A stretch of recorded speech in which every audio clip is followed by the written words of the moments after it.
God-fearing family, family azana noNkulunkulu, and then from there kuzozalwa abantwana abazana noNkulunkulu. Uthi bathi besiya esikolweni babe beshape kwifamily bene basics bene foundation yokwazana noNkulunkulu. Hallelujah. Kodwa ke kuzo zonke ibandla lilo elithenjiwe uThixo ukuthemba impilo ukushape impilo zabantu.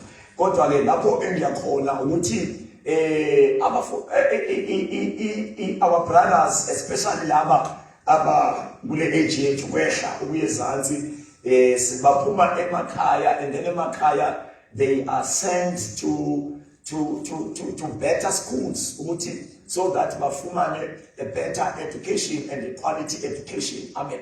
Laphaya ke bafike ke bathole indlela banikezwe indlela ethizeni abafundiswa ngayo eshape impilo yabo. La ndlela abafundiswa ngayo iyabakhupha kwi-traditional way yokufundisa.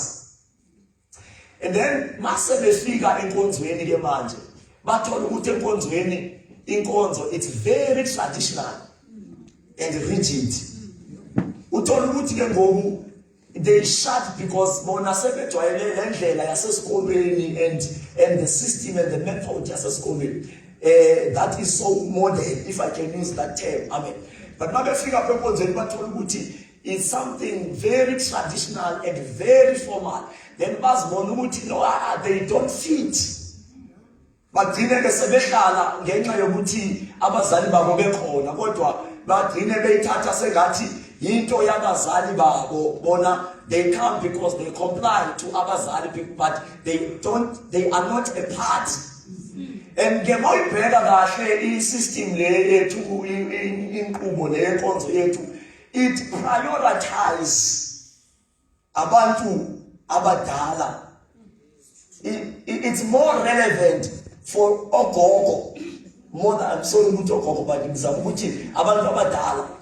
So in that way it fits ukuthi umuntu ukukhonza kwethu ziyashaya bona nje ezinye nje i-organization ezinye movements nje generally, even the political movement, the political organization, their systems mabe qhuba indlela yabo uzozwa mhlambe be-introduce things like njengoba kungu-2026 bekhuluma ngo-vision 2040 ukuthi i-system yabo it's meant to be relevant to accommodate umuntu ka-2040 akakazalwa, but i-system yabo I-accommodate past, I-accommodate future.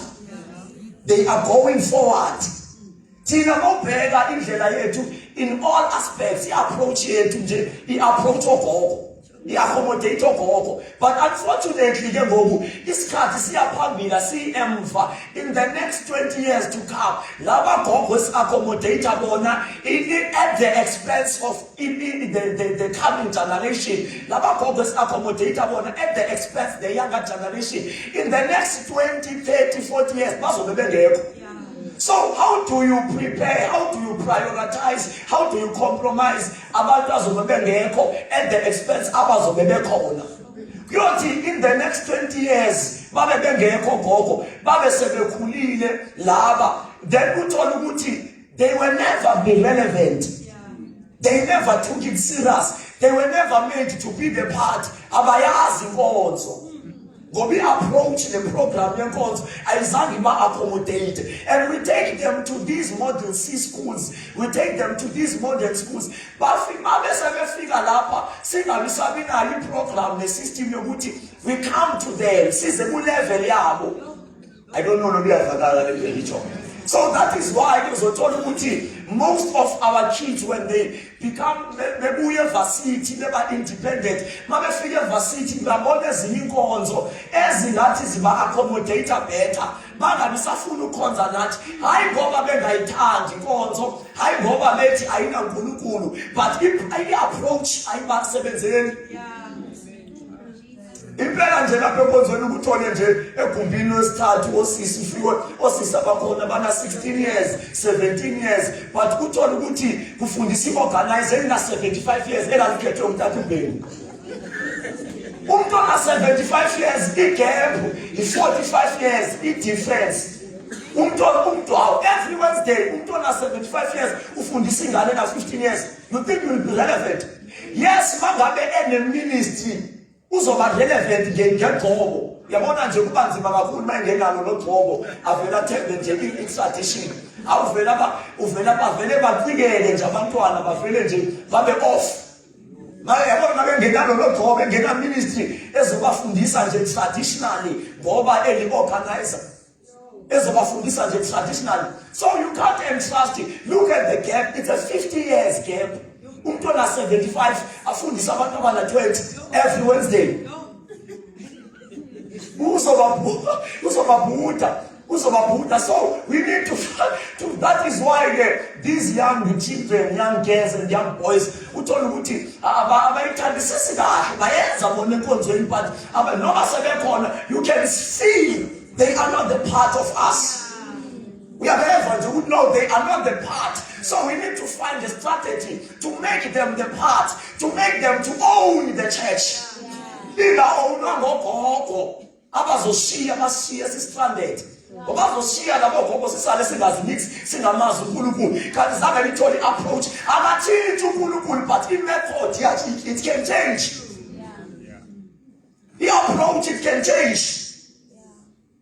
Hallelujah. So it's very important ukuthi singathi abantwana bamthanda uNkulunkulu kanti sibabhudile indlela esiba-approacha ngayo. Of course, I don't mean to compromise. I don't mean to dilute the message of the gospel. But I just say ukuthi nje indlela we must check. Kungathi andishaye ekaleni. Siyajuluka every day siyajuluka. Kanti hayi nje sibethe ekaleni. Aba bantu abasizwa we are irrelevant. They don't relate. Yeah, bawatsho nje omnye e-East London ku-Youth akakhonzi ngeSunday yabuza ukukhona iveli yonke wangakhonzi Sunday uthi hayi Sunday ukhonza ngikhohlwele konza triple C yabelungu uthi no I don't relate no I don't relate uthi kanjani uthi no say I don't relate uthi aka relate nale nkonzo yethu it doesn't relate akusho ufunde esikolweni ngoku influencewa ngaba abantwana babakufundisa uBishop umfundisi lo uyifounder yalapha eTriple C eEast London so ke bam influencer ke wayekonzeni mabefika wayithanda wayibona ukuthi indlela okufundiswa ngayo lapha icishe yafana naleya sesikolweni ngoku ke ingena kalula lento engiyifundiswa I understand I learn God easy because la sibambe tradition. Hallelujah. Hallelujah. So we need God to help us before we lose our future. It's painful. When that was means, I've been in places, especially this year. Odata bethu my elder nabefundisi abantwana babo bayakholwa bayakhonza kodwa bakhonzi la basindisiwe abamlahlanga uKristu basindisiwe abantu abakhonzi lapha abakhonzi lapha abazali abaninzi baqala babeke enkonzweni adrophe ingane kwenye inkonzo abeseze enkonzweni yakhe. That is not the plan of God. That is not the plan of God.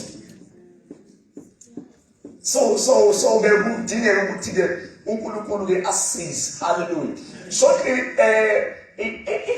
because ukukhula nokunqoba lapha evangelini kuza it depends on your knowledge about Jesus Christ. That's why lesifunda leverse 18 uJesu uthi for uthi that they may know you as the only true God. Uthi, and this is the way to have eternal life, to know you, the only true God, and Jesus Christ, the one you sent to earth. Hallelujah. So the gospel, it's centered around knowing Jesus. Kumele abantu bamazi uJesu. It's very important ukuthi abantu bamazi futhi nje uyabona nje lendaba yokwazi uJesu. It's very important. It works for our advantage ukwazi uJesu. Then uJesu simazi primarily through the word of God. Ukumfunda ezwini.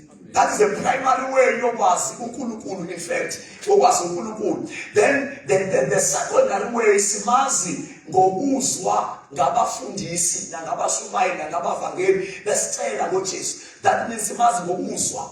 Noma uzwa ngomfundisi or ufunda incwadi ebhalwe ngumfundisi, inarrator uJesu, hallelujah, ichaza uJesu, hallelujah, ichaza igospel. Number 3, indlela yokwazi uJesu, it's by a personal encounter, whereby uJesu lapho ezambula yena muntu, ezambula kuwe. Because mase kufike uHoly Spirit empilweni yakho, uHoly Spirit, umoya oyingcwele, in partnership with the word of God, they bazokwenza ukuthi uJesu ambuleke empilweni yakho. Ungabi sagcina ngokumazi ngoba uzwe naye, ungabi sagcina ngokumazi because you have read between the ink, the black and white papers of the Bible, ufunda amaphepha eBhayibheli. But umazi ngoba he has been revealed to you. You had an encounter, you had a personal revelation, a revelational knowledge about Jesus Christ. I think that is the most powerful form of knowing uJesu, whereby uJesu ezambula yena kuwe through the Holy Spirit, whereby uJesu ezambula wena kuwe. But in one way or the other, you must know Jesus. And number 2, in knowledge about Jesus Christ, it's not meant to be stagnant. You can always know Jesus better than yesterday. It's a revelation, it's progressive. It's not meant to graduate knowledge ka Jesu. Until Jesus comes. So there will be no point ukuthi ayisobanele mina sengimaziwo sengazibonke. Ungayifunda iBhayibheli kuze ecollege uthola ama masters, but it doesn't mean you have came to a point where you know everything about God. Ngeke umazi uJesu ugraduate. So we must know him. We must know him. We must know him. Amandla avela ekumazini. Of course, mase. Umazi number 1. Umazi as a savior. You encounter him for his salvation. He point to God, lisango ukusindiswa. That's why Jesus said, I am the gate. Uthi I am the gate. So uthi I am the door. Indlela yokungena embusweni kaNkulunkulu. But uma sewungena embusweni, there is a lot to know about Jesus Christ. Amen. So ke mawamukela uJesu ngomusa wakhe, umthatha uJesu ufana nomuntu ongene wama emnyango. Ya umuntu ongene wayabona umuntu ohlele emnyango kuyingozi, angaphuma anytime and angakhuthuzwa ngoba emnyango umuntu akafaka isandla usnatch. Someone can just snatch you akutsalele emuva. So ingozi ukuhlala emnyango, awukho safe mawungene endaweni wahlala emnyango. Ukuze ungene, you must ungene and go to the deeper. Ungene uye phambili uyofika enhla. You must come to the fore. And then uze sisho sithi ke ngo ungenike ke ngo. So ke ungamkela nje uJesu kuphela kufana nomuntu ongena endlini wame emnyango. There is a lot ongayazi about this house okuyo. Ungene nje kwi main entrance wabe so emnyango in this main entrance. But mawungena you'll find that this is a huge house and there are so many rooms for different purposes in this house. When a solo wangena wama kwi main entrance, kwi main door, uzitshela ukuthi ufike. Kanti ininzi into ongayazi nangaphakathi. Only if you could take a step forward. But in the kingdom, asingeni ngezinyawo, is the knowledge that takes you deeper. So uma ufike wazi uJesu esindise ethethelwe lisono, I'm telling you, yona umkhuluma lonto kuphela iminyaka unokuthi ngisindisiwa ngiphatha. But there is nothing oyaziyo ngekingdom. There is nothing else oyaziyo ngekingdom. Wazi nje ukuthi awusindisiwe. Ma given a chance to speak about Jesus, uzokhuluma ngoJesu osindisayo. Awumaze namandla okukhulula ababoshiwe.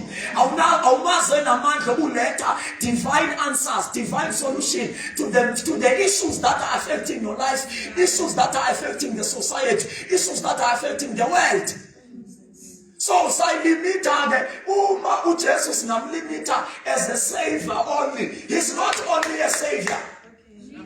He's also a Lord. He's also a king. He is a ruler. He is a ruler. He is a healer.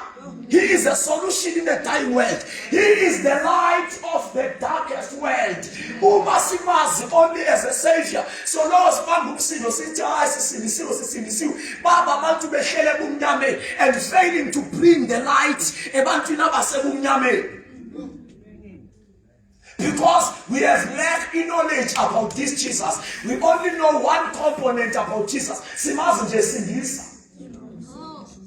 Simazi nje sindisa play. So mawusindiswa ume in the entrance. You are in the entry point. Kusewuningi okumele ukufuma. Kuningi okumele ukwazi. Kuningi okumele ungene kubo. Amen. Then the advantage is the Holy Spirit. That's why after our sindiswa, you must have the Holy Spirit. Amen. Kumele umthole the Holy Spirit. You must be baptized. You must encounter the Holy Spirit. Ngoba nguye uHoly Spirit ozofast tracka uhambo lwakho ekwazini uJesu nasembusweni kaNkulunkulu. He will fast track your journey. Amen. Hallelujah. So without the Holy Spirit kuba nzima futhi nje abantu abangabhaphathizwanga Holy Spirit ayikho into abangaze bayikhuluma. They only know Jesus as a savior. Full stop. Bamazi nje thethelele isono. Full stop. Ba izono zabo zisusiwe. They are proud about that. So asisendiselwanga yabona abantu be-religion nabangenayo Holy Spirit nabangengabo abe-kingdom. They know Jesus obathethelele izono base babe bahlala lapha enkonzweni balinda ukuya ezulwini. Balinda ukubuya kukaJesu. And to them ukubuya kukaJesu is the escape in this sinful world. Asisendiselwanga ukuthi si-escape lomhlaba. So we must kumele sibhasobe singahambi nabantu kanti they have a wrong definition and a wrong understanding of who they are. But abantu nje abahlela lapha enkonzweni bacimba bababuba balinde ukubuya kaJesu. Njengoba ulinde ukubuya kaJesu, uJesu ulinde wena ukuthi ualign, ulinde wena ukuthi ukhule, and masokhulile ulinde wena ukuthi usebenze, umsebenze ngeke ungeke asebenze. Ukuba bewusindiselwe ukuya ezulwini kuphela, ngaba ngala date uphakamisa isandla uthi inkosi uJesu ngene enhlizweni yami uthi mawuphuma la endleleni ifika imoto ikushayise bese uyahamba uye ezulwini. So the reason you are still living usaphila una 10 years solo wasindiswa 20 years 15 years ukuthi uNkulunkulu ukuyeke ukuze ukhule bese uyasebenza. Amen. Not uhlale esontweni. Ayikokusebenzela uNkulunkulu uhlale esontweni. So kama muthi mawuhlale esontweni usuqala ukusebenzela uNkulunkulu. It's not enough ukuhlala esontweni. You must work. We are called to be the light of the world. We are called to be the salt of the world, not the light of the assemblies of God, not the light of these four walls of our beautiful church.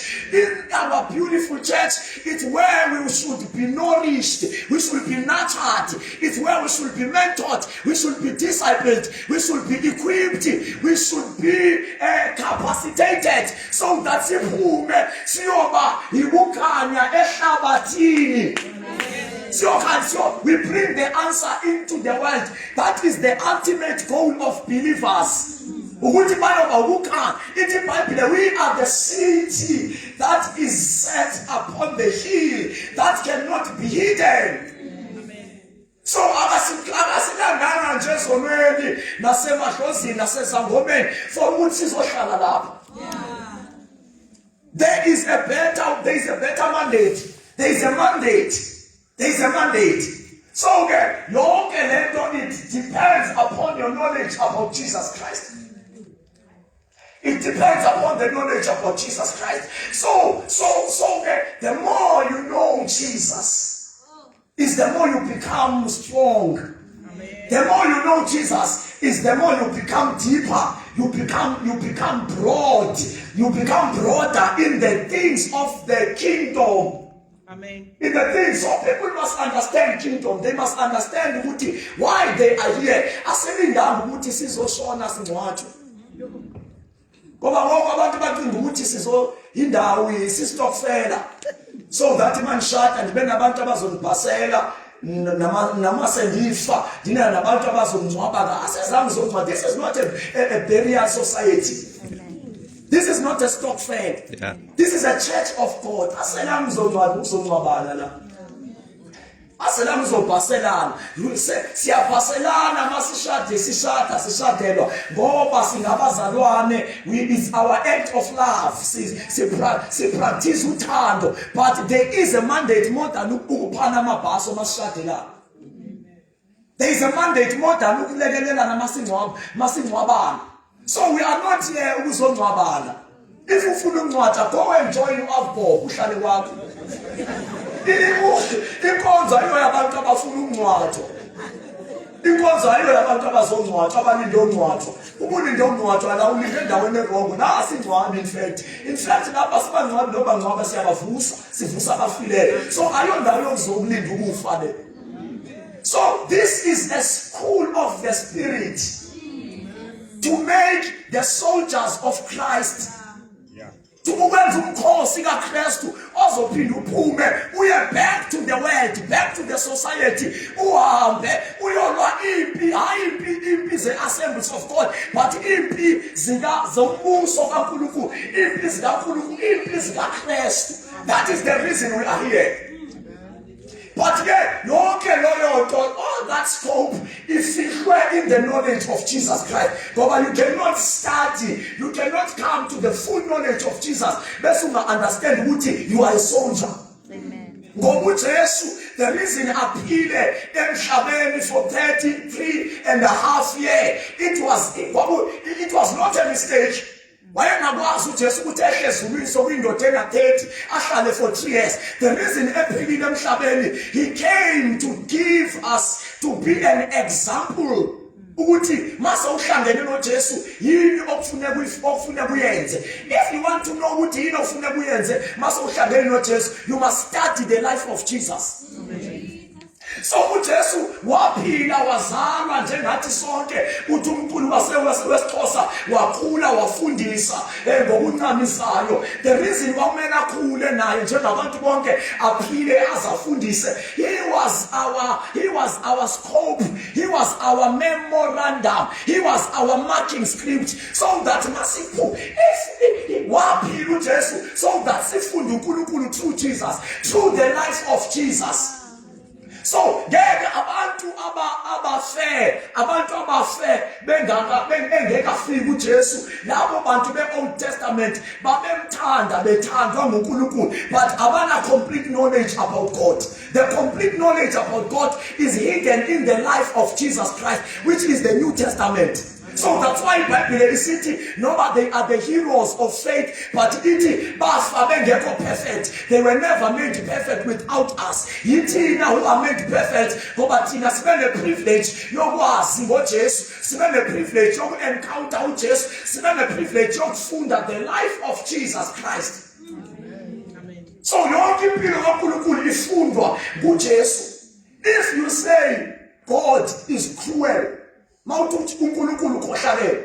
before ngivume or ngiphilise, I must go and study Jesus. From the day wazalwa until the day ayesiphambanweni, ngibona ukuthi ikhona na inkohlakalo. If angitholanga inkohlakalo, ngizobuya ngithi unamanga. Yonke impilo kaNkulunkulu, yonke into kaNkulunkulu, onke amasayidi kaNkulunkulu kumele siwafumane kuJesu. uJesu waza ukuzoba i-example ephilayo. Abantu bebekhuluma ngoNkulunkulu bedoubt, begesa, bengekho so he came to present it, to walk it, to live it, to make it practical. Bangakhulumi ngoNkulunkulu osezulwini, weza wahamba emhlabeni so that bayibone. So he is the life of God. To study God, you must study the life of Jesus. Amen. You must study the life of Jesus. So that is why the Bible is sitting. It's very important to know Jesus. And the lesser the power you will have. That's why Paul kwakuyinto nje emdriver nemotivator sukela nje wahlangana noJesu eDamascus. Into ayimotivator ukwazi uJesu. Secret Paul, secret Yamandla Paul, secret divine and supernatural ability. It was the knowledge of Jesus Christ. That's why noma esemdala esetshenziswe nguNkulunkulu eqala amabandla evusa abafile waphilisa abagulayo wenza konke okumangalisayo. Kodwa still noma esemdala sibuze sithi I want to know him. Ngifuna ukumazi namandla amvusa kwabafile because the knowledge ayiphaselwa noma sekegugile uPaul so kuyindoda endala kodwa still awubo Paul wena soqala amabandla so wenze isimanga wabanjwa ngenxa yevangeli wanqoba okuningi kodwa usafuna what else do you want to know Paul kulento yenzile what else do you know but still just cut a Philippians chapter 3 verse 10 he was in his old age wayesemdala but still ebudaleni yabona le hunger kaPaul lendlala yokulambela uNkulunkulu kaPaul inendifisela mina yile ngithandazela umuntu sebenze into ezinkulu kangaka but sekemdala elikhe uthi kufuna umazi. I want to know him. I want to know him. I want to know him because he always understood that there is more in Jesus. There is more. There is more. There is more in Jesus. There is more. There is more. So cabanga ukuthi ufikile. I-problem yethu ucabanga ukuthi sifikile. Noma sesikunabantu abazenkonzweni nje uzosupervise. Sebalikhulele izwi, baphasile bagraduate. They just come. Bazosupervise, bazomanager. Abasenayo inhliziyo yokureceive. Number 1. Abasenayo inhliziyo yokurepenta. That is for the youth. Repent youth. Inkonzo zenzele youth. Abekho lapho bazi-excusile. Nabavale inhliziyo zabo. Ngoba engqondweni yabo baphasile. Graduates in the school of the word of God. Unfortunately, in the kingdom of God, there are no graduates. When you see a graduate in the school of God, you must know that is a rebel. There are no graduates. Graduates are rebels in this kingdom. Once you graduate, it's because you are a rebel. You are rebellious. Once you graduate, it's a sign of what you see. Uselele mbitana yolwazi ucabanga ukuthi usenayo uNkulunkulu awunaye isign yokuthi uzibone ngathi uphasile somkhulu kunelizwi likaThixo somdala makusuyela akusakhulunywa nawe you have nothing to receive. That is enough sign and enough evidence ukuthi awunayo uNkulunkulu ukushile makushiya uNkulunkulu. That's why uzibone ngathi uphasile wena mawuza phakathi wethu so overseer so manager so manage inkonzo, so manage uzogada abantu enkonzweni but you are not the part also receiver.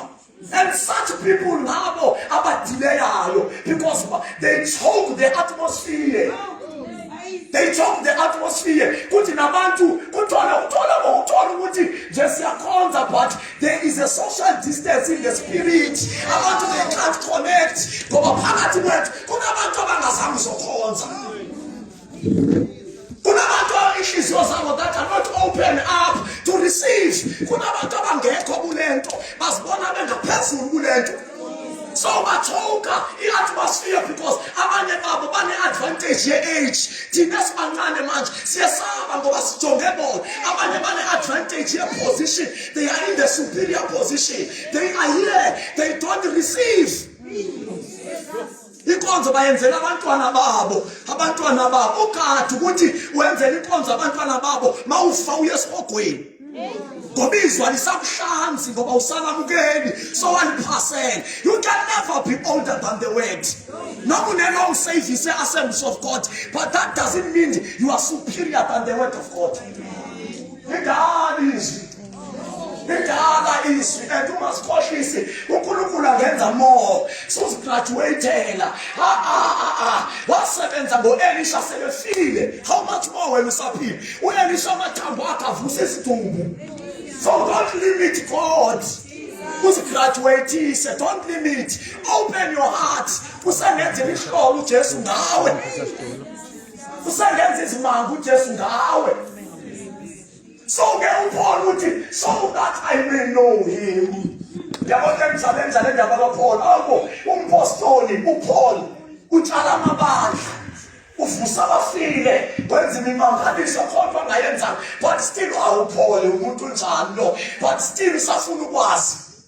Uma ngokwimina ngawe, ngenze into ezenziwe nguPaul ayingaba kusakhuleni lokhulela. Ngikhulekelani senginegama. Ngiyaziwe emhlabeni. Why praying? Why praying? Because the results are evident. The results. Paul, that was a prayer. That was not just a statement. It was a prayer of hunger. Paul, so that I may know him.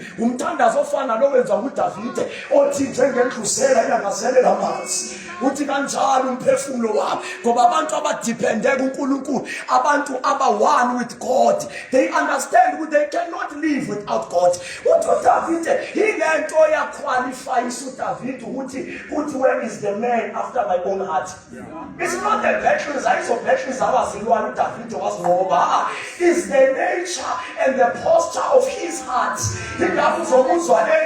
In the midnight watches I meditate about you. Uthi ngomele wena eswelelo milelo eswelelo vumo lethu ngifuna wena. In the midnight hour uDavide would wake up athi uphi uNkulunkulu wami. Uthi I see you. Uthi ngicele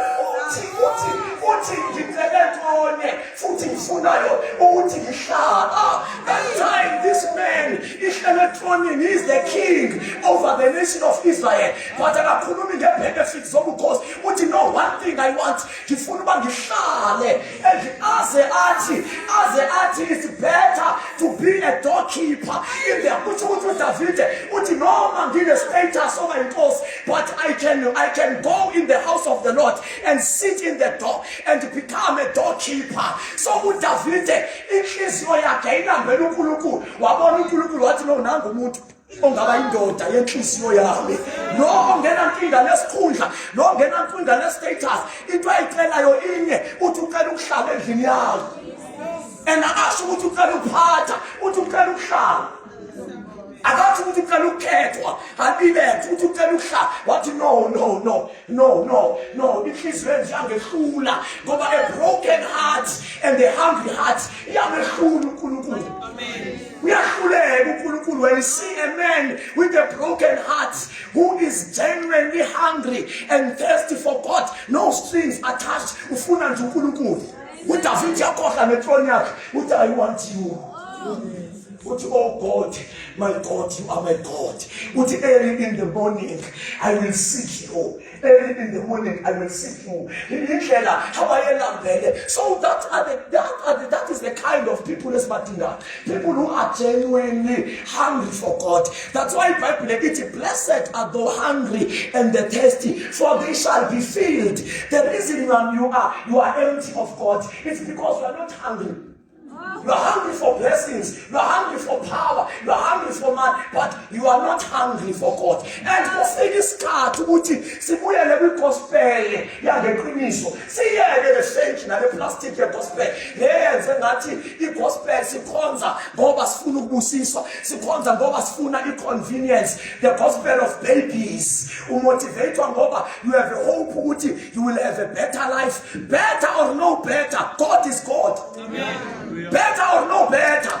Noma usiphile yebo siyafisa ukuthi asiphe futhi siyacela, kodwa noma akasiphanga sesosho njengalabafana ababefaka emlilweni bathi noma kwazeke kumkani uThixo wethu uzosikhupha. However asimanga ngalokho, noma akasikhuphanga he is still worthy to be praised. Noma akasikhuphanga ungaphezulu kwesangoma, asizibuye sangomeni, noma abanye bangakhutshwa zisangoma emlilweni thina sishe kuyokwazi ukuthi kunabafana abasha ikhona i-option yokukhonza isangoma usile, bathi ngcono ngifele uNkulunkulu kunokuthi ngiyokhonza isangoma. Amen. So wena na gospel yakho ucabanga ukuthi it's all about you, ukhonzela ukuze kube convenient kulunge kuwe, ku right ukuthi ukhulele ukuthi kulunge, kodwa uSathana makazi ukuthi no, noba kulunganga Satan angizuwe. I want to bow. Noma kulunganga. Ngisho noma bangangaziyeki izidakamizwa. Abantwana bafebangene kuzo zonke. I want bow. I'm going nowhere. I have only one God. uJesu inkosi yami. Noma ngaphela umsebenzi, noma ngaretrenchwa, I'm not going anywhere. Angikhonzi ngoba ngifuna a better life, a convenient life. Even if he can give me an inconvenient life, I will continue chasing. I will seek after him. I will seek after him. So when must personalize, I take it personal. Then this will be down was young. Saying I got a scholar, and a seer, and a scholar, a kind of future. I'm coming from impoverished background. King Habayi in a part of ngingaba yini ngaphandle kwaNkulunkulu ube ngabe bengimtest uNkulunkulu hayi no iminyaka semininzi bo ngasiyeka isikole ngo2020 ngalo Sumayela angabe nayo imoto nango ube ngabe bengimtesta ngabe sengiyekile but and I'm still burning in my heart. I'm still burning. And I love Jesus more than anything. I love Jesus more than the assemblies of God. I love Jesus more than preaching. I love Jesus more than Uplanwa, Kuma Youth Week. I love Jesus more than everything because I have understanding. Wow, we keep our Esdaramizweli. Now we have now correctional service. Only Jesus that gave me a better life. By now, I'm having such on the feeling that thing I am sure about. I will never compromise Jesus. This one now manje. Mangati ngikhulumayo nginamanga angiyeke lengikhuluma uthi mangiyeke. I will pack my bags and go. Ngikhuluma somewhere else. But ngeke ngishintshe ngoba uthi wena mangiyeke. I choose to be faithful to the one who saved my life than to be faithful to people abangibona manje. I choose to be faithful to Jesus. I choose to be faithful to Jesus. And look, here is the testimony. And this shop niti mangfakaza uanti wami walethi home visit ekhaya bakhulu ngasindiswa. Yayingaqalile that was 2024. uNkulunkulu uthi wakhuluma naye uanti wami intercessor. Akasaphili kahle manje une-stroke, une-light stroke.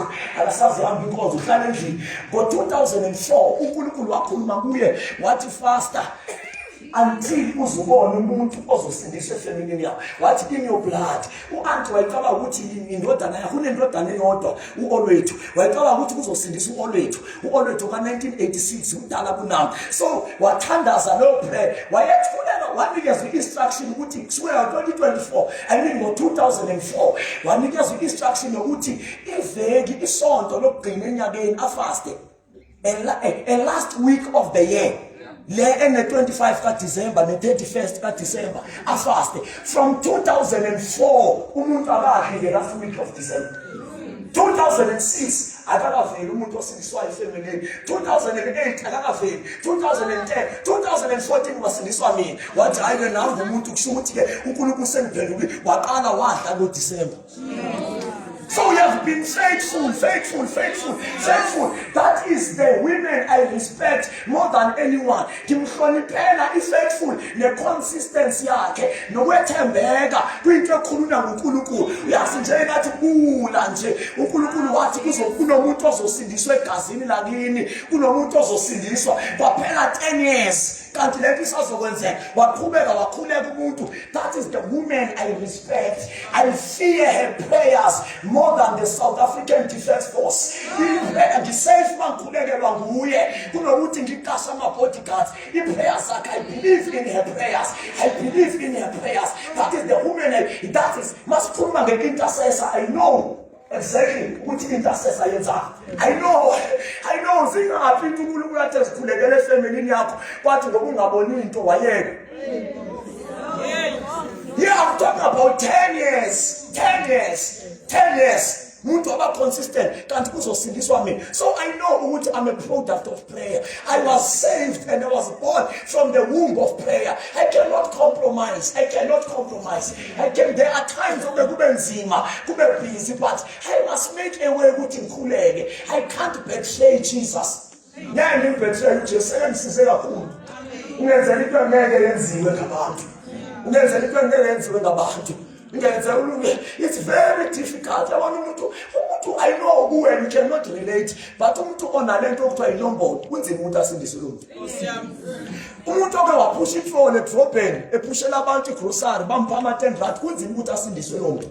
It's a miracle ukusindiswa. So I know ukuthi I'm a product of grace of God. I will never compromise. Wherever he leads me, I will go. Amen. Wherever he leads me, I will go. Sengiphilela yena and ngidila now because I'm still young. I have mistakes there and there. Ngidila nami ukuthi uNkulunkulu angisize ukuthi amehlo amadlule kwinto zonke zasemhlabeni nama-voice asemhlabeni and look to Jesus. Amen. So now let's funda khona ithi iBhayibhile that they may know you as the only one true God and Jesus the Son that you have sent. So the advantage here too is knowing Jesus. That's why iBhayibhile isithi those who know their God, if it's in this kingdom, it is knowledge dependable. It is knowledge dependent. The more you know, the more you are victorious.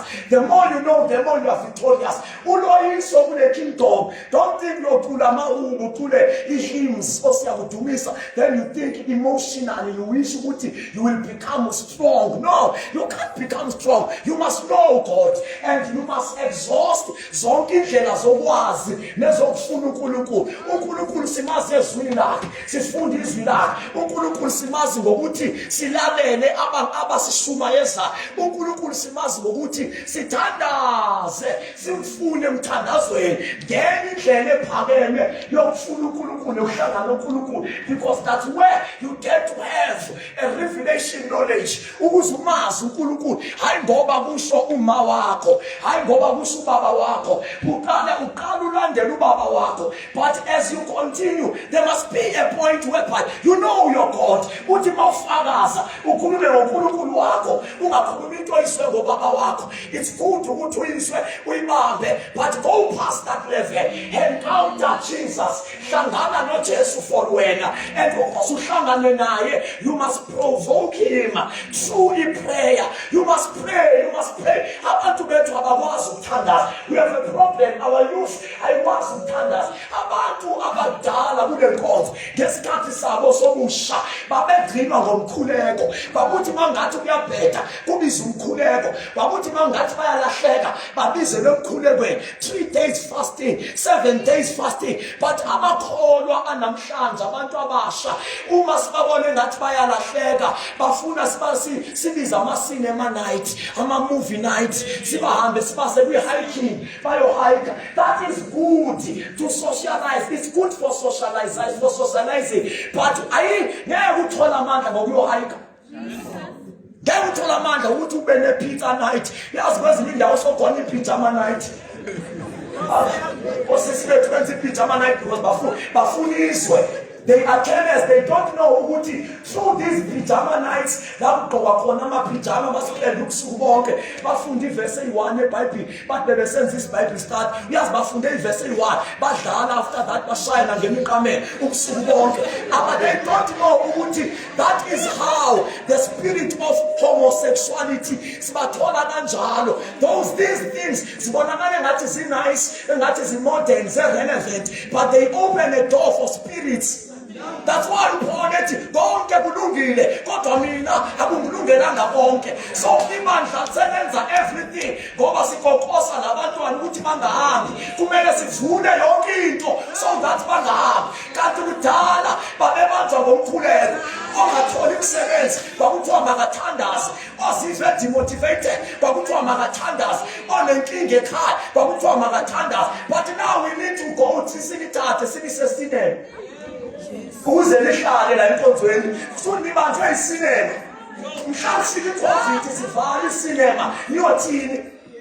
Umiswa isiko motivator nje ukuthi every third week kwamanye amabandla every third week they go to cinema. Every strategy sokubamba abantu abasha aphelile amandla abasabanjwanga ngamandla sebebanjwe zi-activity. This is not a scout organization. Uyazazi scout? Isikhawu zihambe eMpumalanga ziye Northwest ziye kwi-game reserve ebabhiza abantu ukuthi wasescout ukhona umuntu wasescout la babhizi kakhulu, babhizi nabantu ke nebandla lezikawuti linjalo kumele this time baye ku-climbing, mabebuya ku-climbing baya ku-tonto night, mabebuya ku-the tonto night, no word, no prayer night, no Bible study, no discipleship. Bafuna lezinto, leisure, entertainment. So we are pleasing the appetite of your flesh at the expense of seeding your spirit. That's why you are so weak in the spirit. That's why obaba bethu na bayanisaba ngoba sebebadala. Kumele thina sebasha simtshele kahle ukuthi umuntu ubangamandla, and amandla atholakala esimeni, atholakala emkhulekweni, amandla atholakala ekukhupukeni intaba, atholakala emthandazweni. Hayi uthi you are going for hiking. I'm going to hike. We are going to hike. You're going to say, so sure that I'm not saying, Father, we are playing, let us go hike.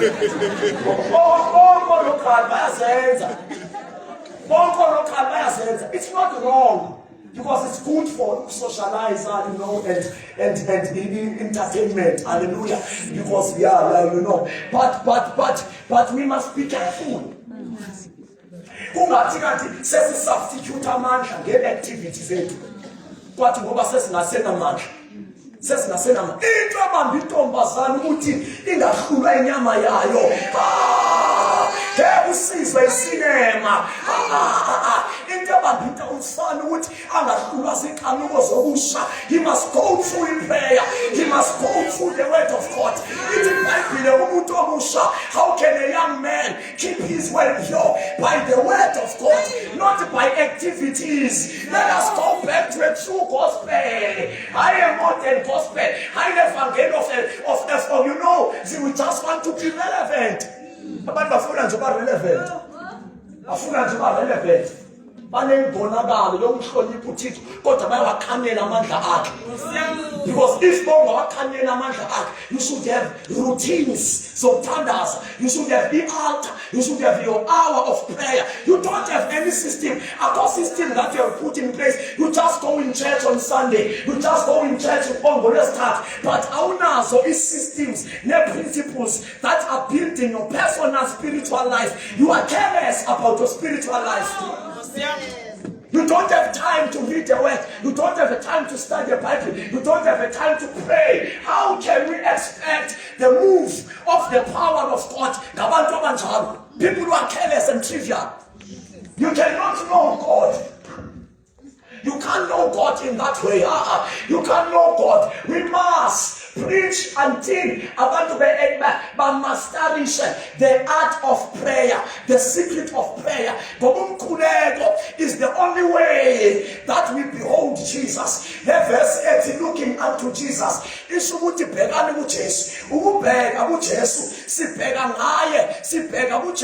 Through the word of God. Number one, there are lenses. So you must zoom in the picture of Jesus. You zoom in by a spiritual technology, by a spiritual science, and the means and the instrument to behold unto Jesus is the prayer and is the word of God. Simbuke ezwini lakhe ngoba izwi lakhe linguye, izwi lakhe linguye. Uthi I am the word.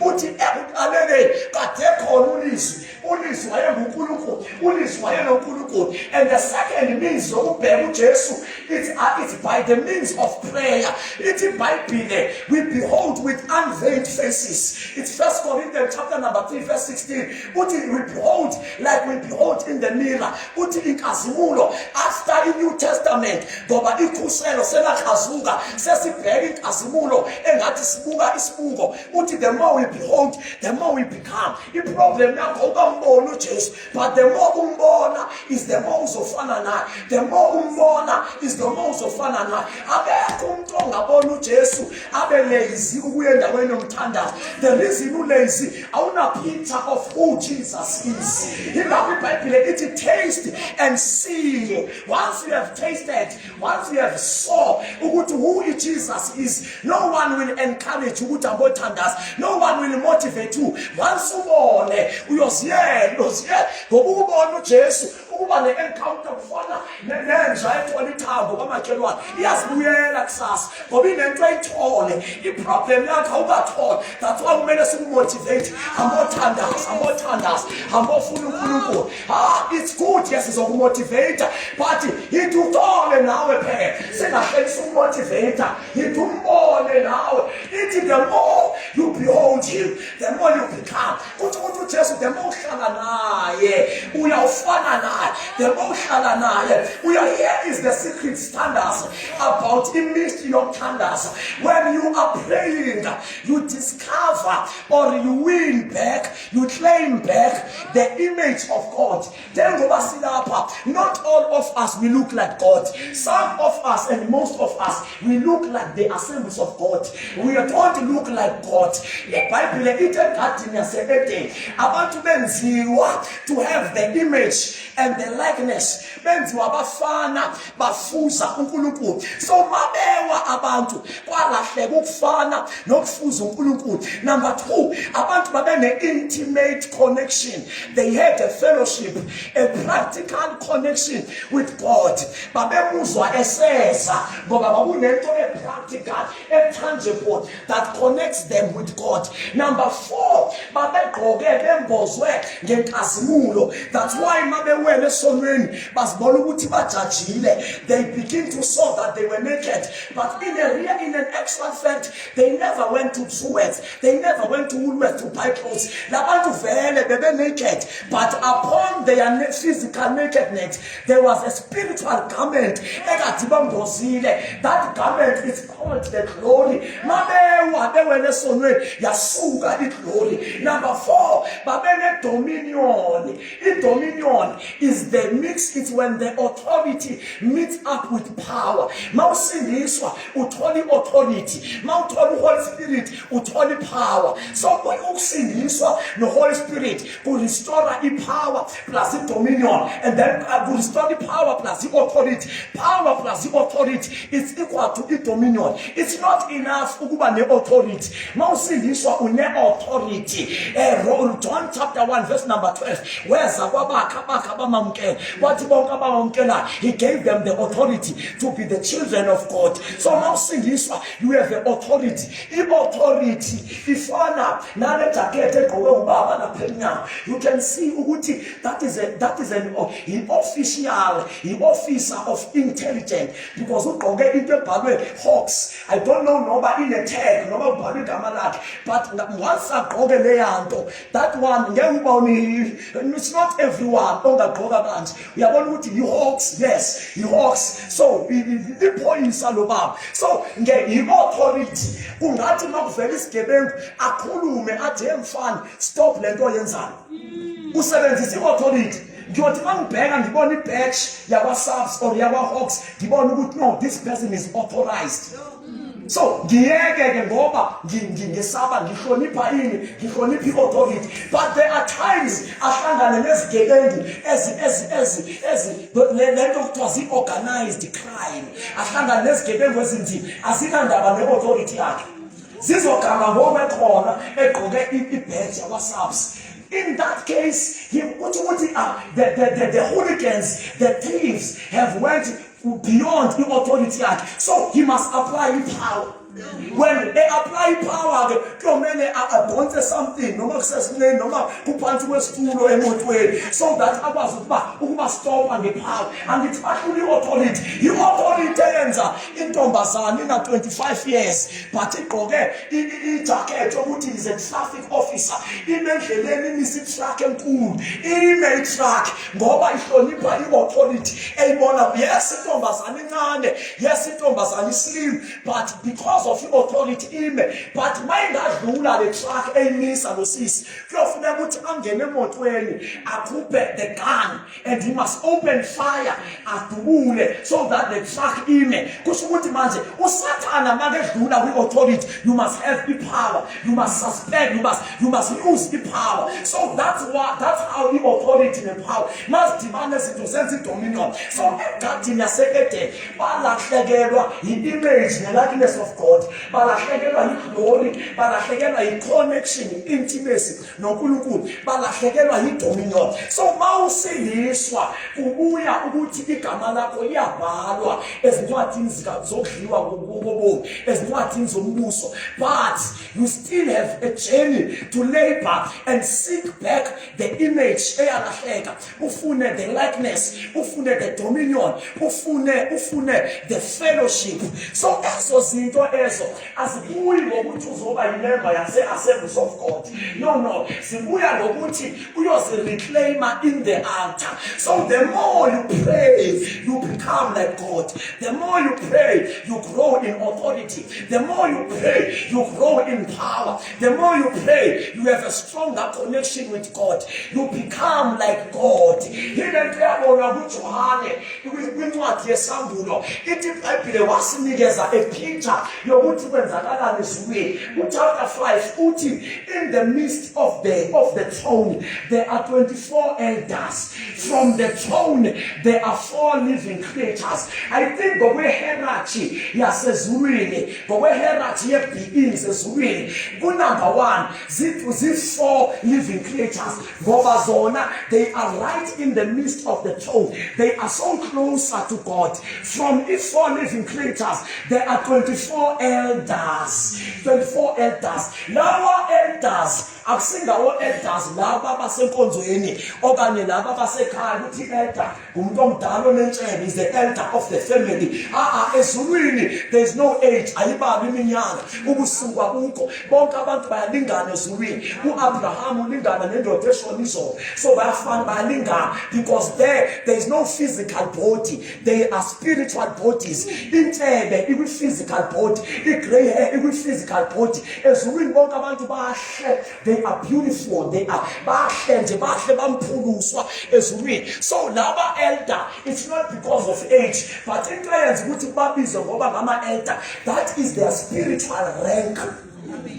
So the intervention ukuthi baqualify kuleyo rank yi-proximity. They are so close to the throne of God. They are so close to the throne of Jesus. So now noma usaphila usemhlabeni, it's possible to be closer to the throne of God. It's possible ukufuna uNkulunkulu uzusondele kuye. So mawusondela kuNkulunkulu, there are ranks ozitholayo. I-ranks zethu la kunabantu abane-rank kwasenkonzweni, but in the spirit uthola ukuthi abanazo irank. Kunabantu abane-rank ngokwasemsebenzini, ngubrigadier, ngugeneral, but in the spirit amadimoni ayamkhame ngubrigadier because in the spirit akana power. But kube khona abantu abana 12 years babanenhlahla yokuthi ebusuku every day bayathandaza bafuna uNkulunkulu. Every 7 days of the month bazila ukudla bafuna uNkulunkulu. The more they do that, they climb rank in the spirit. They get more power, they get more authority. Kuthi nobe na 12 eyintombazana, but ezulwini kuthiwe nani elder because the position amekuyo, the position ma enalo opposition yile ekwenza ukuthi uqualify ukuthi okubophayo ezulwini kubotshwe emhlabeni nokukhululayo. The power to bind and to loose is not for everyone. Akuyobuza amadodana kaSkeva, they try to bound, but in the name of Jesus amadimoni angaphuma. Instead ukuthi aphuma amadimoni abashaya amadimoni because babezama ukubinda kodwa bengena authority, babezama ukubinda kodwa bengena rank, bengena power, bengekho close. Athi amadimoni siyamazi uJesu, siyamazi uPaul who you are, ngoba when you bind in the name of Jesus, beyond shouting the name of Jesus, amadimoni kumele makebheka abone uJesu. Ukuze uJesu abonakale kuwe kumele uhlale naye. The more uhlala naye is the more you become. The more uhlala naye is the more you become. The more ufuna is the problem yakho. Uthandaza kanye ngonyaka uphinde uyobuya next year, uthandaza ku7 days fasting kaJanuary uphinde uyothandaza next year. That's why you will never have the power. Power ne-rank in the spirit ayifani nokwasemhlabeni. Emhlabeni mawusenze tertiary wenza i-second year bese kuphela imali uhambe uyofunda uyosebenza imine, usebenze for 3 years. After 3 years uphinde awuphindi ubuyele esikolweni ngoba imali seyikhona. Mawuphinde esikolweni uzoqala phi? Uzoqala lapho uyeke khona. But in the rank of the spirit, if uye wakhwitha waphoza, masowubuya awuqale etertiary uyoqala kwa-grade R. Every time unyuke ama-rank of the spirit and then you happen to stop, the day you are coming back awuzuqala lapho uyeke khona, uyoqala ezantsi. So it's dangerous ukuqala ukuthandaza bese uyayeka. It's dangerous ukuqala ufuna uNkulunkulu bese uyayeka. Once waqala, you must not stop, because inconsistency yakho will give you advantage yokuthi ukhuphuke in the spirit, ukhuphuke the ranks of the spirit. From the elders closer to the throne of God, kwakukhona 4 living creatures. Ithi iBhayibhile, these living creatures, enye kathi inobuso be-lion, ingonyama, enye inobuso be-eagle, enye inobuso bomuntu, enye inobuso ye-ox, inkunzi yenkomo. Those are not animals, but kusetshenziswa animals so that we can understand the dimensions of God. Those are the tributes of Jesus. Those are the characters. Those are the dimensions. Kuthi ukuthi zahlala eduze naye, zaze zafana naye,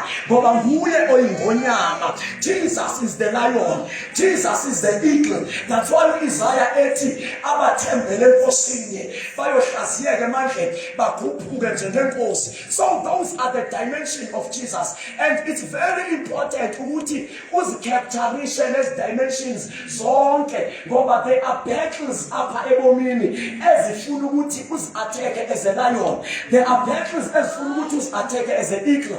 There are battles ezifuna ukuthi uzi-attack as umuntu. Mangikhuluma umuntu ngikhuluma ngomuntu uKristu Yesu, ngoba uJesu is also a dimension of umuntu. Nanje ngoba ngikhuluma nawe ehleli ngasekunene kaNkulunkulu, uhleli umuntu, ungumuntu. That's why uPaul esithi munye umlamuli phakathi komuntu noNkulunkulu, umuntu uKristu. uKristu is also umuntu. uKristu is also a lion. uKristu is also an ox. uKristu is also an eagle. So ama-dimensions e-attacks zempilweni yakho ezinye zifuna uactivate i-character ye-lion, ulwe njenge-lion. But kungathi kufuneka ube yi-lion wena ube yi-eagle, uthi kufuneka ube ngumuntu wena ube yi-lion. So you must be able to discern. Then mawubona ukuthi leli impi idinga i-lion, uyi-attack. That's why nehluleka ukuthi anikafumani iscope sikaKristu sonke, anikatoli the whole. So mawuthandaza, you get all these dimensions, you get all these attributes, you get all these characters. It's not a waste of thandaza. I'm telling you, it's not a waste of thandaza. That's why ezintweni zonke ezenzekayo, yinye into iBhayibhile ethe yenze without ceasing. Ayithonga ukuthi sing without ceasing. Inye into ethe yenze without ceasing, it's prayer. It's pray without ceasing. Pray without ceasing. So I want to challenge you ukuthi uziphe i-homework yokuyofuna uNkulunkulu. Let it be your lifestyle. Ungathandazi ngoba you need something, you are fearful of something, you are anxious of something. Kunabantu abathandaza mabene anxiety, mabezobhala i-exam nje in a normal basis akathandazi. It must be a passion that comes out of love for God. You pray because you love God. You pray because you want to make time for God. You pray because you want to see the face of God. You do that consistently. In secret, your prayer, it's not ukuthandaza mawuzwe ngathi ungathandaza, but the secret of prayer is the consistency. Inconsistency is the law of the spirit. Yonke into oyenza consistently, you are attracting the realm of the spirit, whether it's an evil spirit or it's the spirit of God. If you are ukujola kwakho consistently, inconsistency yakho ibiza umoya wokujola. Noma bowuqala ukujola as a teenager, uqala ngoba kuyi stage, but ukuphinda kwakho ukujola ku-attracta the spirit, and the spirit intensifies the sense of sakho sokujola. When the spirit is involved, noma singakuvalela endlini sithi amabhakla, ngiyakutshela sovuka ekuseni uphumile. Uphume kanjani ukuthi impilo? Umoya ofuna ulala nenkwenkwe. It's no longer about you. Kufana nomuntu oku-drugs. Umeqala i-drugs noma ngaziqala uqala ngoba ingane elingisa into ayibone TV aloke roll paper alayite, but ukwenza kwakhe lento ayenze every day, i-consistency yakhe izo attract spirits drugs. Mase kufike ispirit noma ungamshaya akayeke ubhema, noma ungamse rehab akayeke ubhema. The only thing ezomsiza ukuthi kufike a superior spirit sizokhupha this spirit esiphezulu kwakhe, but i-rehab ngeke imsize. Same thing nokuthandaza, i-consistency yakho ekuthandazeni i-attracta the spirit of God. Kwenzeka uRomans chapter 8 verse 26-27, asikwazi masikhuleke nendlela emasikhuleke ngayo, kodwa umoya oyingcwele he help us in our infirmities ngezinwino with groanings that are unspeakable. So the more you are praying, uqala ukuthandaza kunzima, uzwe ngathi ukuthandaza ujike rufini, kodwa don't stop.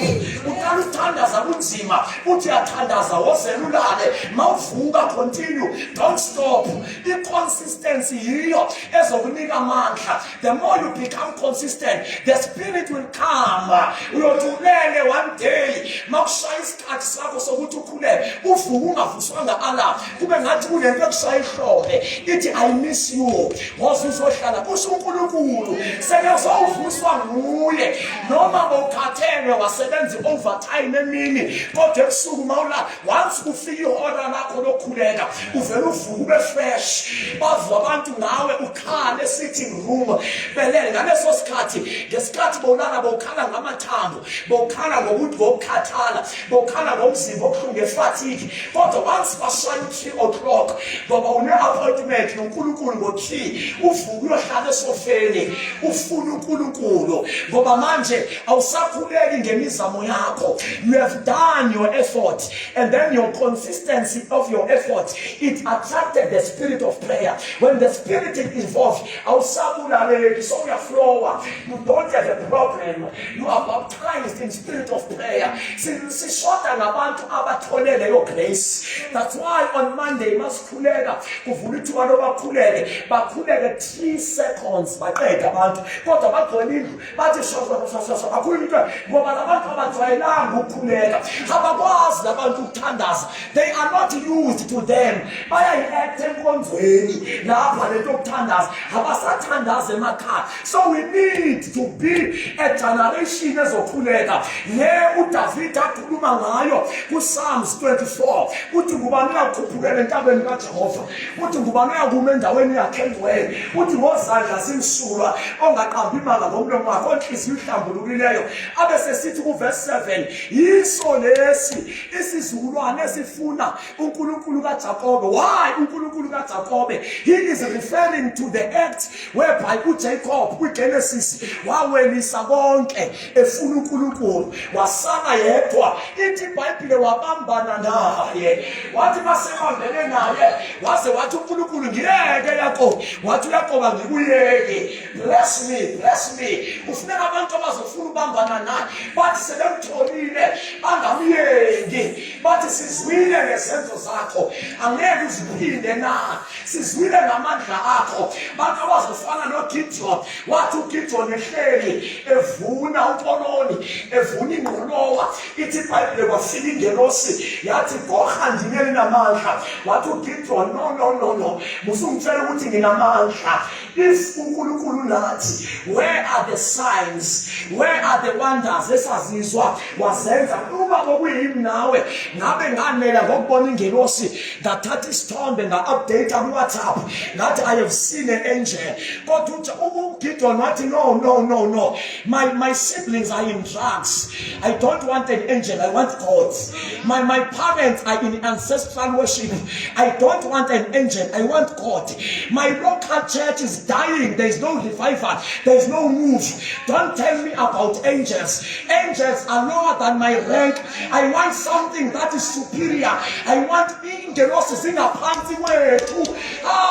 Ngoba so bafika negospel yengelosi, abantu bafuna ingelosi, abantu bashumayela ingelosi. Ziright impela ngoba nazo ziyaministerish, kodwa there is something more than ingelosi. Sifuna uNkulunkulu ubuqu bakhe, sifuna uqobo lakhe uNkulunkulu. Yiso isizukulwana sethu, we are that generation ezofuna uNkulunkulu. Asime lezinyawo sithandaza.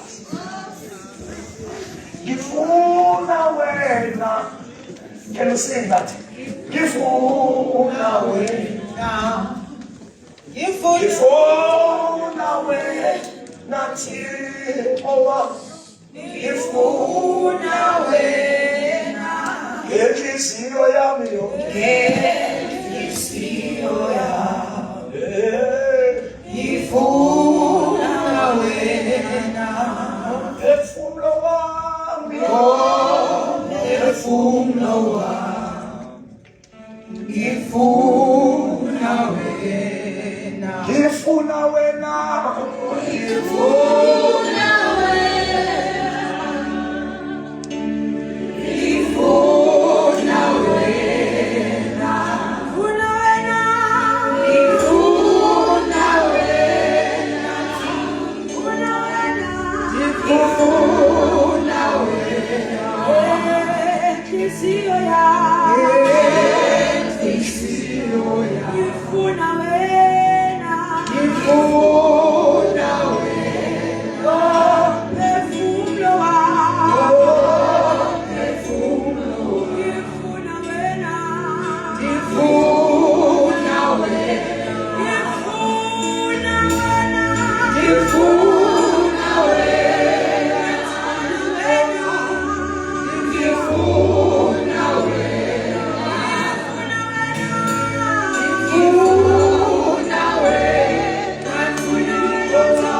and pray, express your hunger.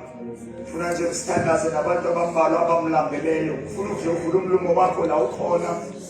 Tell God ukuthi how desperate, how hungry are you for him. Awutshela ukuthi umomele kangakanani. Open your mouth and pray on top of your voice. Uthi Nkosi, remember me, help me, come for me, come for me. Funa wenze lo mthandazo just 1 minute. Forget about a person standing next to you. Forget about a person standing in front of you. Tell God that you are nothing without him. I want you to let us pray. You are drowning. Pray with me. Just tell him, Lord, help me, help me, help me, help me, help me, help me, help me. Help me, help me, help me, help me, help me, come and help me. Come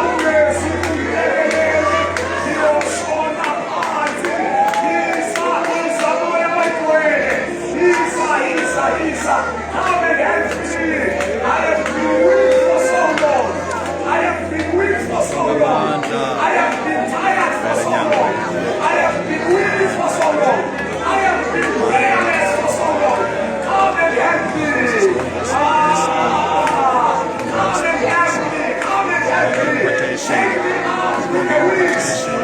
spirit.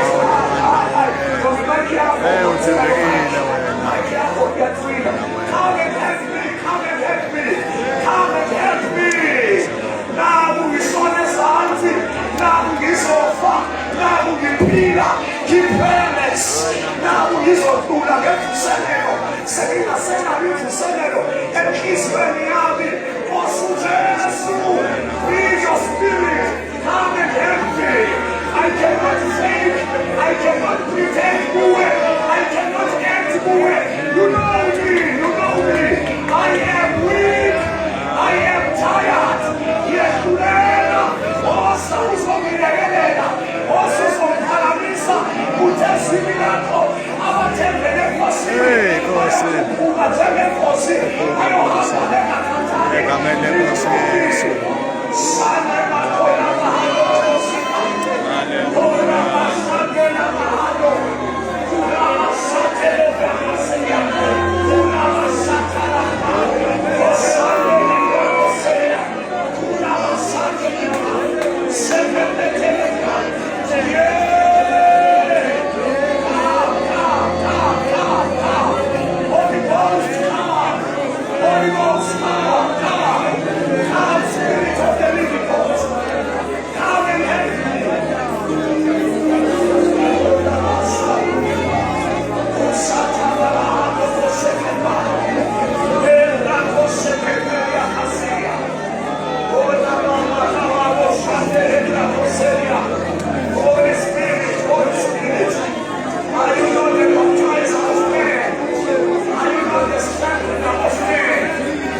in your secret place, in your personal altar. Go and avail yourself. God will show you things. It is by being a call unto me, I will answer. And I will show you things that you do not know. There are things there are things go and avail yourself in your altar. Before we close, there are people here Nama backsliders. There are people here that God wants to show mercy. There are people here abangasindiswanga. There are people here asibazi besindisiwe or esibadlele besindisiwe, but they are no longer saved. God wants to call them and show them His love again. God uNkulunkulu ufuna ukubonisa uthando lwakhe once again. Fela wena uphakamisa isandla sakho mawulabo. I will pray with you right here where I am. Just lift up your hand. Nkosi, you are speaking with me. I am coming to you. Lift up your hand like this. Phakamisa isandla sakho sase right. God bless you. God bless you. Phela angazi noma uhlezi phansi phela usibona. Can you stand? Phela ume ngenyawo. God bless you. God bless you ma. God bless you my sister. God bless you my sister. Uba nomunye othi Nkosi uJesu angingaphumi namhlanje ngingalungisanga udaba lwami. Angingaphumi namhlanje. Don't get tired. God bless you. Simise njalo isandla sakho. Simise njalo isandla sakho. Ngoba anibaningi phela uthathe another step uphume lapha esithuleni usheshe uzelanini so that we pray for you before sivale siphinge ekhaya. Come. Phuma lapha esithuleni, come here. Come to Jesus. Come to Jesus. Come to Jesus. Come to Jesus.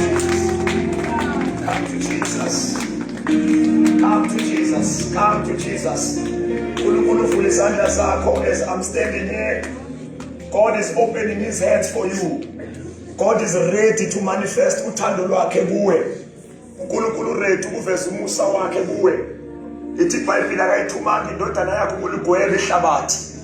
It doesn't matter ukuthi yini owayenza, yini impazamo owayenza, yini isono wasenza. God is not judging you, but God is giving you another chance. God is giving you another chance. Ithi iBhayibheli, behold a manner of love. Behold a manner of love. Bekani uthando lungakasenzele lona lokuthi sibize ukuthi singabantwana bakhe, uthi futhi singabo nani after this prayer akukhathaliseki ukuthi benenzeni, but you will be called and you will be authorized ukuthi nibe ngabantwana bakhe. Cela nenze lokuthandaza emveni kwami, sesiphakamise izandla zethu kanje ziyakinyembe zehle. Phakamisa izandla zakho usiphakamisele enkosini. It's a sign yokuzinikela, it's a sign yokukhalela uncedo kuNkulunkulu. Yenza lokuthandaza uthi Nkosi uJesu, namhlanje ngiyazibuyisela kuwe, ngiyakwamukela, ngena enhlizweni yami, xolela izono zami, ngenza isidalwa esitsha, ngenza umntwana wakho. Zonke izinto ebezingibophile, zonke izinto ebezingehlula, nginikeza amandla phezu kwazo, nginikeza ukunqoba phezu kwazo, ngegama likaJesu waseNazaretha. Hlanza impilo yami ngegazi likaJesu, ibe ngcwele ngegama likaJesu waseNazaretha. Amen. Baba, ngegama likaJesu khuleka ithandaza mina kuwe, ngegama likaJesu Kristu waseNazaretha. Siyabonga Nkosi ngalaba abeza kuwe nalaba ababuyela kuwe. Baba wethu othandekayo, lithi iBhayibheli nginibhalela ukuthi nginingoni, kodwa makukhona owonile makazi ukuthi sinomthetheleli uYesu Kristu, isicamagushelo sezono zethu, ingasize zethu kuphela kodwa ezehlabathi lonke. Siyabonga Nkosi ukuthi your blood is still speaking mercy, your blood is still speaking grace. Siyabonga ukuthi igazi lakho lisenamandla okusithenga nokusibuyisa nokusilungisa egameni likaJesu Kristu. Lula isandla sakho phezu kwalaba uNkulunkulu wethu othandekayo egameni likaJesu Kristu waseNazaretha. Yonke imimoya ebikuhlasela impilo yabo right now siyayisuspenda, siyayibopha ngegama likaJesu Kristu. Yonke imimoya ebihlupha impilo yabo siyayibopha, ayisenamandla phezu kwabo. Batholwe uthando lwakho Baba wethu onamandla onke. Uthando lwakho liyabakhulula, liyabazungeza ngemuva nangaphambili. Baba wethu onamandla onke, in the name of Jesus, in the name of Jesus, in the name of Jesus, in the name of Jesus, be set free, be set free, be set free, be set free. Ngegama likaJesu Kristu waseNazaretha. Amen. Singavula amehlo sonke thina silapha ngaphambili sindisiwe ngokwenza lo mthandazo. Uyavumelana noNkulunkulu ukuthi uyalamukela uthando lwakhe, uyamukela umusa wakhe. It doesn't matter ukuthi yini obuyenzile, yini owaziwa ngayo, but now izulu malubheka libona isidalwa esisha. As a matter of fact, ithi iBhayibheli ngomuntu oyedwa uzibuyisele enkosini ezulwini kuyajabulwa. The heaven is rejoicing and celebrating for you. Make this favor for yourself. Khonzani every day, thandazani every day, and every chance oyifumanayo khuleka. Noma ufike ekhaya manje ufike uthandaza bonke. Nkosi ngiyabonga ngomsa wakho owabulile empilweni yakho. Ngiyabonga ukuthi uyitholile impilo yakho once again. Number 4, tshela abantu ukuthi usindisiwe, fakaza ngoJesu okunye funda izwi likaNkulunkulu, okubalulekile nokukhulu khonza every day nabantu abakhonzayo. Mhlawumbe abanye bethu siyaqala ukuza, mhlawumbe abanye bethu besiloko sikhonza, I don't know, bazongilekelela bomama ukuthi mhlawumbe khona abantu abaqalayo abazodinga attention nokuthi sithathe ama details abo. We can attend them. Singabuyela esitulweni. We can just attend them. Sicela emseze ngaphambili. Okay, ngenxa yesikhathi bavuke kuza abazonikela. Isikhathi sesiyambili base let me just help you my sister. Abazonikela bese. Abe ingoma eyomnikelo ifelize. Umnikelo wethu uyafana ni special nithi special fund. Ngenxa yesikhathi evelisha ingoma bese sizonikela beseza abantu wozani. Sisabo going forward for future purpose. Bavenena abantu bangabizwa ngoMs, abantu abazothatha umnikelo ngalelo langa abazazi athi mabehla nje umshumayelo ukuze to save time. Let's sing asize siqale ngasemva sizonikela. Amen. Inhliziyo yami ikomele ifuna wena wethu Jesu, thatha isitulo hlale